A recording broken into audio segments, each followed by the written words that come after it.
Alright, this is my third time recording this, so I'm just gonna go super fast a little bit because I'm also doing these car reviews where I can't edit because my computer's broken. So here we go. I'm talking about Monsters, the Lyle and Eric Menendez story on Netflix. It's basically about these two brothers in their early 90s and late 90s shot their parents. They grew up in upper class and everyone thought that it was just for the money, but they really killed their parents because of the sexual abuse that their parents did on them.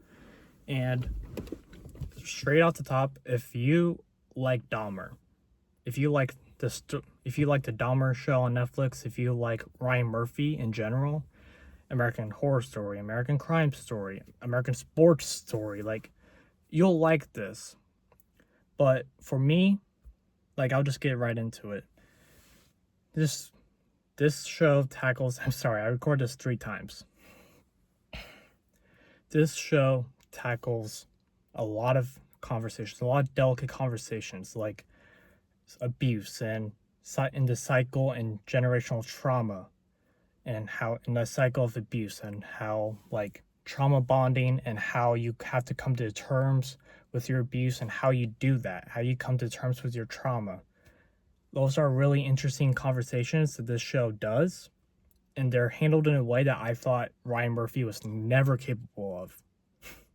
Like episode 5 in particular, it's literally just a dialogue. It's literally just like a bottle episode of, his name's Coop or something. Like, I wish I could look it up, but I can't because my computer's broken. But the person who plays Eric, is literally a conversation with him and his lawyer. One shot bottle episode. We're having a dialogue about what happened to him, his abuse, and how he's come to terms with that. And that episode's beautiful and haunting because it's literally just you're staring at Eric as he's telling you all these awful things, and you can see such a hold it's got on him. And I really wish the show would have leaned a lot more into that. Like, if I was going to rank the show from episode 1 through 5, I might have given it like 4 stars, right? Because it does have the Ryan Murphy cheesiness to it. But like all Ryan Murphy shows, like, besides some like American Crime Story, like, this isn't like prestige TV. Like, this is not a 5-course dinner, but you're like looking at it and you're like, I'm still hungry, and you're gonna eat it. And it's junk food, so it's fine. Like, you know what I mean? Like, it's not a 5-course dinner, but you're still hungry and you're gonna eat it. Like, that's how I feel about the show in general, because that's such a weird thing to say. And like, I feel like this was worthy of an adaptation. This is not Dahmer, where we're literally following a serial killer. Like, this is a much more middle ground, as they're not serial killers, but they did kill their parents, but it came from a place of they're worried about their safety. And like, it's such an interesting situation that I felt like it was worthy of examination. But I'm just gonna get into it. Episode 6, I see a lot of people hating about episode 6. It basically follows Javier Bardem and Chloe. I'm not even gonna try to attempt her last name, but it basically follows the parents. And I appreciated what I was trying to do. I was basically trying to explore the cycle of trauma that the parents had in their childhood and how it got onto their children. And they're amazing actors. Like, they're Oscar-winning actors. Like, they deliver what they're given. But that's where my negatives fall into it. Like, the last 4 episodes, 3-4 episodes, they basically put Eric and Lyle in the back seat and basically make us question, are they telling the truth? Like, you can't have me care about Lyle and Eric for 5 episodes so deeply, make me feel so bad about what they went through, only for me to then go, are they really making it up? Did I just spend 5 hours of my time caring about these characters only for them to like manipulate me? And the show goes to such lengths to make you believe that, to the point where it's like, why did I even watch in the first place? Like, why are we having all these like conversations about male sexual abuse, only for it to get backhanded by, oh, they were lying about it? And it never explicitly says they were lying. It never says they're telling the truth. But it goes to such great lengths to make you to go, oh, they're telling the truth. Oh, they were lying. Like, it like does a tightrope so much that like it's just too messy. And like now we go into Nathan Lane. Like my guy, my king, my absolute king. I love Nathan Lane. Like he's amazing. Like I remember I was watching this with my dad. I know it's weird to watch this with your dad, but I was. And I remember Nathan Lane had one of his monologues, and me and my dad kind of just like looked up and like we're glued to the screen because he's that kind of actor. Like he's given such amazing monologues in this, but his character really just comes and goes.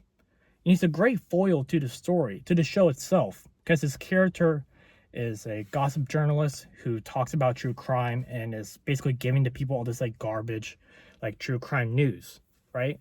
But he's also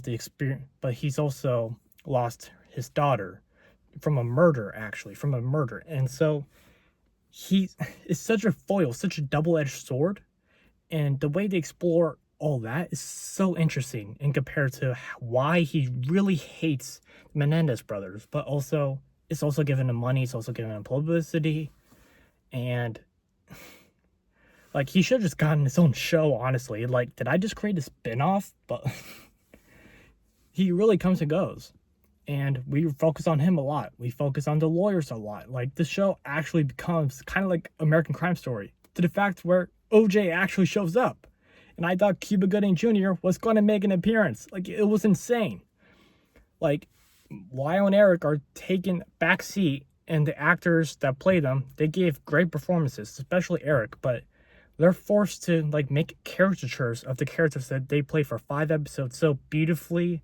And so, I mean, not so subtle, but like they did such great jobs, and they're like forced to like really kind of like blur the lines and like make it like not so subtle, over the top, you know, the Ryan Murphy thing, right? And I feel like that's where it really lies. Like those last 2 episodes especially really went over the top and really just didn't make me care about them to the point. But the discussions that we had, especially after like Baby Reindeer, like the discussions we're having about male sexual assault and abuse inflicted on them, and how they feel like they can't really express themselves about it, how they can't really talk about the abuse inflicted on them. I think that's a really important conversation to have, especially with, like I said, Baby Reindeer.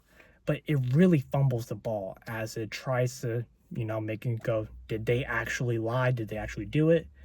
And you just can't do that. You just can't do that, because it's like a slap to the face. Like, why am I truly watching this if you're just going to make me not care about these characters at the end?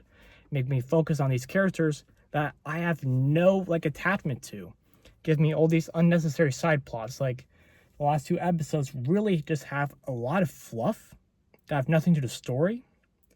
But it's like, we had to include this because it happened, right? Instead of like doing something else, like we have to include this because it happened. Or you could have just shortened the show, honestly, like 9 episodes. It did not need to be 9 episodes. It could have been like 7, 6. That's my piece. Like, the show as a whole, if you're just looking for a simple true crime watch, you're good. But for me, I thought it was going to be delivering something a little bit more. So I'm sorry, but 2.5 out of 5 stars. If I have to record this again, I swear.